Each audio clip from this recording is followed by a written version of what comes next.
পুজোর প্রসাদ খাওয়ার বিধান কি?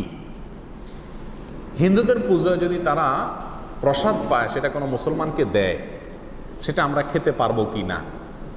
এই প্রশ্নের উত্তর হলো যে পুজো উপলক্ষে অথবা অন্য ধর্মের মানুষের কোনো ধর্মীয় উৎসব উপলক্ষে কোনো খাবার যদি আপনাকে দেয়, সাধারণ খাবার, তাহলে সেটা খাওয়া আপনার জন্য জায়েজ। সাধারণ খাবার দিলে সেটা খাওয়া আপনার জন্য জায়েজ আছে। তারা যদি কোনো পশু জবে করে দেয়, যেহেতু মুশরিক হিন্দুরা, তাহলে সেটার গোশত আপনি খেতে পারবেন না। ফলমূল এ জাতীয় কোনো কিছু দিলে সেটা আপনি খেতে পারবেন। কিন্তু পূজার যে প্রসাদ, সেটা বিশেষ খাবার, সেটা মূলত দেবতার সামনে পেশ করা হয়ে থাকে। তাদের ধারণা এবং বিশ্বাস হলো যে দেবতা এটা তার উচ্ছিষ্ট রেখেছেন, এটাতে বরকত আছে, তারপরে সেখান থেকে এনে তারা তার সামনে থেকে এনে নিজেরা ভাগবটরা করে নিয়ে যায়।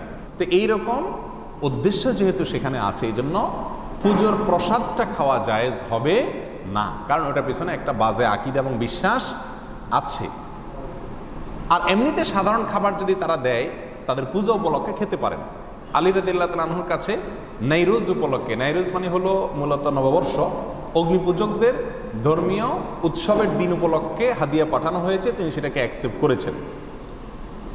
এরপরে আয়েশা রাদিয়াল্লাহু তাআলার কাছে এক মহিলা প্রশ্ন করেছেন যে, সেই মহিলা বলেছেন যে আমার ছোটবেলা দুগ্ধদান করিয়েছেন একজন অমুসলিম নারী, তিনি তার ধর্মীয় উৎসব উপলক্ষে আমাকে কিছু খাবার টাবার দিয়ে আমি খেতে পারবো কিনা। তখন আয়েশা রাদিয়াল্লাহু তাআলা বলেছেন যে যদি কোনো পশুর গোশত টোস্ত দেয়, এগুলো খাবা না, কারণ মুশরিকদের জবাই করা পশুর গোশত খাওয়া যায় না।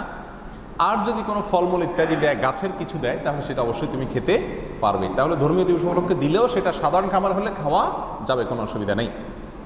আবু বারজা রাদিয়াল্লাহু তাআলা আনহু, তার প্রতিবেশী অগ্নিপূজক ছিল, কিছু অগ্নিপূজক ছিলেন। তিনি তার পরিবারের লোকদেরকে বলতেন যে তাদের উৎসব উপলক্ষে যদি কোনো খাবার টাবার দেয়, তোমরা খেতে পারো, যদি ফলমূল জাতীয় হয় অথবা এমন কিছু হয় যেটা গোশত জাতীয় না, বা গোশত তারা জবাই করেছে এমন কোনো পশুর গোশত যদি না হয়, তাহলে সেটা তোমরা খেতে পারো। কারণ সে পশু যে জবাই করে, সেটা কার নামে জবাই করে?